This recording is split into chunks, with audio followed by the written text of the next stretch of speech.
हैं जो rap certified है और इंश्योरेंस करना चाहते हैं। हमें मोटर व्हीकल इंश्योरेंस कैसे किया जाता है उसके स्टेप मैं यहाँ डाल रहा हूँ। जो ये भाई पहले से रैप सर्टिफाइड है वो इसका यूज़ करके लाभ प्राप्त कर सकते हैं या इंश्योरेंस कर सकते हैं। तो देखिए, इंश्योरेंस करने से फ़ायदा बहुत है। हम जितना बड़ा इंश्योरेंस रहेगा, जितने बड़ा व्हीकल रहेगा, जितना बड़ा अमाउंट रहेगा, आपको प्रॉफिट उतना ही ज़्यादा होगा। हेलो दोस्तों, तो चालू करते हैं हम। देखिए, इसके लिए आप अगर CSC के थ्रू करना चाहते हैं तो इसके लिए आपको रैप सर्टिफाइड होना ज़रूरी है। अगर जो मैंने आपको अभी लोगो दिखाया, ये लोगो अगर आपके CSC ID में है तो मतलब आप रैप सर्टिफाइड हैं। रैप सर्टिफाइड होने के बाद आप ये काम कर सकते हैं। रैप सर्टिफाइड होने के बाद आपके पास एजेंसी होती है इंश्योरेंस की। CSC के थ्रू आप किसी भी इंश्योरेंस कंपनी का इंश्योरेंस यूज़ कर सकते हैं। मैं अभी HDFC का यूज़ कर रहा हूँ। HDFC मुझे कन्वीनिएंट लगता है, इसलिए मैं HDFC यूज़ कर रहा हूँ। मैं एक 3 व्हीलर का इंश्योरेंस करने जा रहा हूँ, इसलिए मैं यहाँ पर व्हीकल कंप्रेहेंसिव पॉलिसी चुनूँगा। अगर आप चाहें तो थर्ड पार्टी इंश्योरेंस करना है आपको तो केवल व्हीकल लायबिलिटी चुनिएगा। ओके, तो यहाँ पर सबसे पहले हम फॉर्म को भरना चालू करते हैं।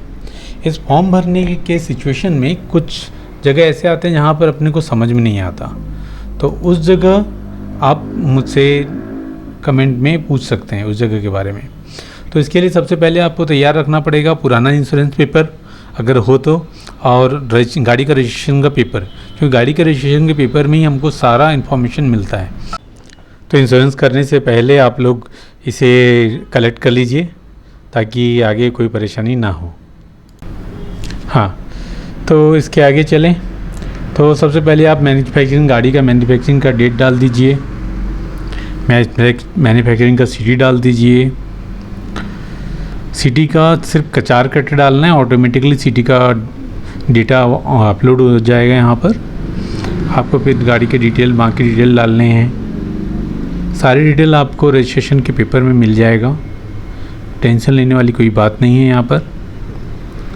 मैन्युफैक्चरर कौन है, जैसे पियागो ऑटो, ज़्यादातर पियागो का चलता है हमारे यहाँ, तो पियागो कितने के टन वाला है, सारा इन्फॉर्मेशन गाड़ी के पेपर में अवेलेबल है। जैसे मेरा गाड़ी 975 वाला, तो मैंने पियागो सेलेक्ट कर लिया। आप आगे पीछे सिमिलर वाला ले सकते हैं। और पिछली पॉलिसी अगर एक्सपायर भी हो चुकी है तो कब की पॉलिसी है, कब चालू हुई, कब ख़त्म हुई, उसे डालना ज़रूरी है। ओके, तो आगे चलते हैं। सारा इन्फॉर्मेशन भरने के बाद लास्ट में हमको ये देखना है कि सारा डिटेल डालने, ऑटोमेटिकली ये बता देता है गाड़ी कितनी पुरानी है, पुराने हिसाब से अब उसकी वैल्यू क्या है, स्टार्टिंग में क्या थी, सम एश्योर्ड क्या होगा। अच्छा, इस सम एश्योर्ड को हम लोग चेंज करके हम गाड़ी का वैल्यूएशन को कम ज़्यादा कर सकते हैं, या हमारे इंश्योरेंस का जो कॉस्ट है उसको कम ज़्यादा किया जा सकता है। जैसे हमको एक गाड़ी चलाने वाले का भी इंश्योरेंस करना है या नहीं, इंश्योर्ड रहेगा या नहीं, गाड़ी के साथ साथ और किस किस का इंश्योरेंस करना है, गाड़ी चलाने वाले का रहे, ड्राइवर का रहे, तो वो सारी चीज़ें भरने पर, ऐड करने पर आपको बढ़ जाएगा, आपका खर्च बढ़ जाएगा, लेकिन वो बहुत सही होता है। वो आपके ऊपर है और आपके कस्टमर के ऊपर है। अगर आपका कस्टमर चाहता है कि नहीं भरना है तो ना भरिए। फिर उसके बाद हम इसको प्रोसीड करते हैं। प्रोसीड करने के बाद अब यहाँ पर एक नया है, तो इसे हमारा अमाउंट मिल जाएगा हमको, टोटल गाड़ी का वैल्यूएशन कितना हुआ, इंश्योरेंस का वैल्यूएशन कितना हुआ, इंश्योरेंस में कितने चार्ज लगे, उसे एडजस्ट करना है तो कम करना है तो आप गाड़ी की जो सम एश्योर्ड दिखा रहा है वैल्यू, उसे कम ज़्यादा कर सकते हैं। ठीक है, तो लेकिन इसका भी रूल है ना कि एकदम से 0 नहीं कर सकते, तो बीच का करेंगे हम लोग। ठीक है, नेक्स्ट। फिर उसके बाद कैलकुलेट प्रीमियम का ऑप्शन को फिर क्लिक करेंगे। जैसे हम कैलकुलेट प्रीमियम करेंगे, हमारे सामने प्रीमियम कैलकुलेट होके सामने आ जाएगा। हेलो दोस्तों, जैसे ही आपके पास सीपी वाला नंबर जनरेट हो जाता है, आपको सेल्फ वेरिफिकेशन का ऑप्शन चॉइस करना पड़ेगा। इसके लिए आपको अपने मोबाइल में HDFC का सेल्फ वेरिफिकेशन ऐप डाउनलोड करना होगा।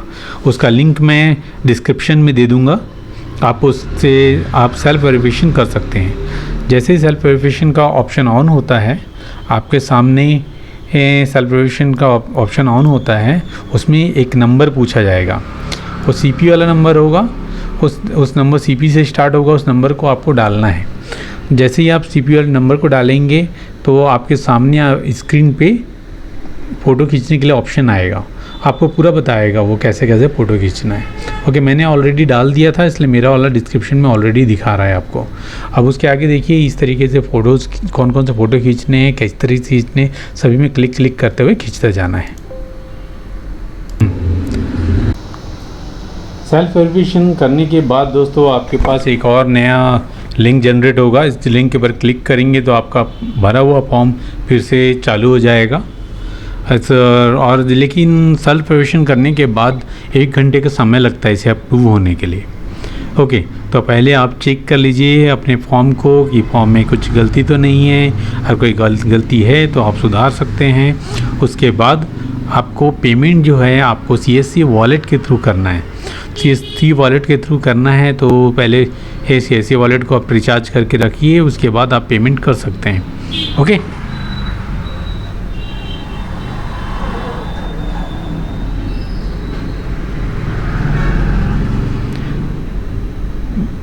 बाय नाउ पे क्लिक कीजिए। जैसे ही बाय नाउ पे आप क्लिक करेंगे, आपके सामने अपीयर होगा, एक ट्रांजैक्शन नंबर दिखाएगा। इस ट्रांजैक्शन नंबर को कॉपी करके रख लीजिए भविष्य के लिए।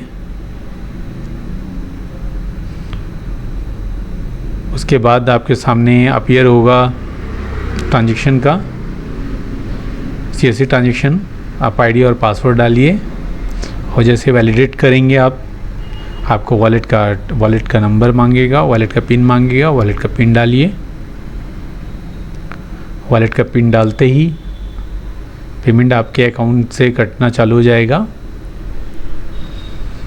और दोस्तों देखो, उसके बाद आप जो ट्रांजैक्शन ID डाले थे उसका यूज़ करके आप अपनी पॉलिसी को डाउनलोड कर सकते हैं। ये है मेरी पॉलिसी, मैंने जो अभी बनाई है सामने रखी हुई है।